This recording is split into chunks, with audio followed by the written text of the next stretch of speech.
আসসালামু আলাইকুম এভরিওয়ান। তো কেমন আছেন সবাই? আশা করি সবাই ভালো আছেন। খুব সহজ পদ্ধতিতে পোড়া মশলা দিয়ে মুরগির মাংস কিভাবে রান্না করবেন সেটাই আপনাদের সঙ্গে শেয়ার করব। তো চলুন তাহলে শুরু করা যাক।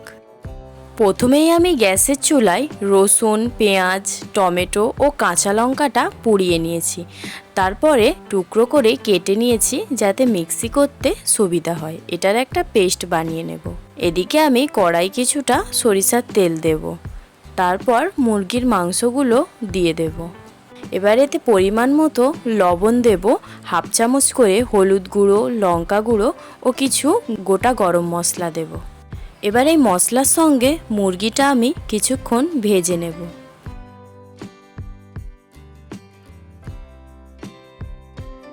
তারপর যে পেস্টটা বানিয়ে রেখেছিলাম সেটা এবার আমি দিয়ে দেব ও হাফ চামচ করে জিরে ও ধনের গুঁড়ো দেব। তারপর ভালো করে মশলাটা কষে নেব।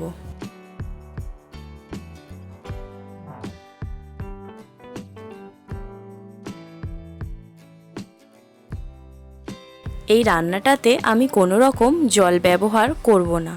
তারপর এটা খুব ভালোভাবে কষা হয়ে গেলে এটা আমি ঢাকা দিয়ে সিদ্ধ করে নেব। তো 20 মিনিটের মতো আমি সিদ্ধ করে নিয়েছি আর মশলাটাও অনেকটাই গায়ে গায়ে হয়ে গেছে। তো এবার এটা আমি পরিবেশন করব।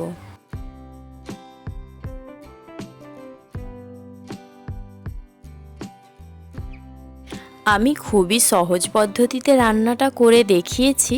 আপনাদের যদি ভালো লাগে অবশ্যই একবার বাড়িতে চেষ্টা করবেন। আশা করছি ভালো লাগবে।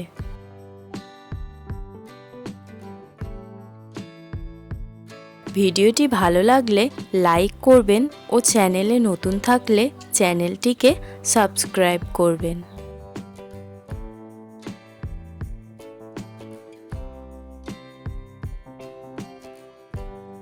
তো ভালো থাকবেন সবাই। আবারও একটি রেসিপি নিয়ে দেখা হবে। তো ভিডিওটি আমি এখানেই শেষ করছি।